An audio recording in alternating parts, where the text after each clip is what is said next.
আসসালামু আলাইকুম। অসংখ্য ধন্যবাদ জানাই আপনাদের যারা ভালোবেসে সবসময় আমার কাজগুলো সাপোর্ট করে আসছেন। আমরা কম বেশি সবাই কিন্তু বুরহানি খুব পছন্দ করি। আর সেই বুরহানি যদি আপনি হাতের কাছে যে সমস্ত উপকরণ আছে তা দিয়ে বাসায় তৈরি করতে পারেন তাহলে তো কোনো কথাই নেই। আজকে আমি বুরহানি তৈরি করছি আমড়া দিয়ে, এবং সে আমড়া পুদিনা পাতা যেসব উপকরণ আমার লেগেছে আমি আমার ছাদ থেকে নিয়ে নিয়েছি এবং খুবই সহজভাবে আজকের বুরহানি রেসিপি আপনাদের মাঝে তুলে ধরছি।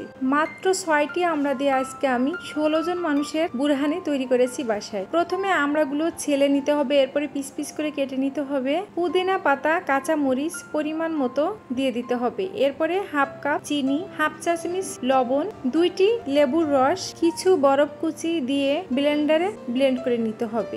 এরপরে মোটামুটি বেশ বড় একটা জগে আমি অর্ধেকটা ডো ঢেলে নিচ্ছি। তারপরে এখানে আমি 1 টেবিল চামচ কাসুন্দি, 1 চা চামচ বিট লবণ এবং ঠান্ডা পানি পরিমাণ মতো মিশিয়ে নিয়েছি। একটু গুলিয়ে নিলেই হয়ে গেল খুবই টেস্টি আমড়ার বুরহানি রেসিপি। আপনি বরফ কুচি দিয়েও কিন্তু পরিবেশন করতে পারেন। এরপরে আপনার বাসায় ছোট থেকে বড় সবাই কিন্তু খুবই পছন্দ করবে আজকের বুরহানি রেসিপিটা। শুধু একবার বাসায় করেন।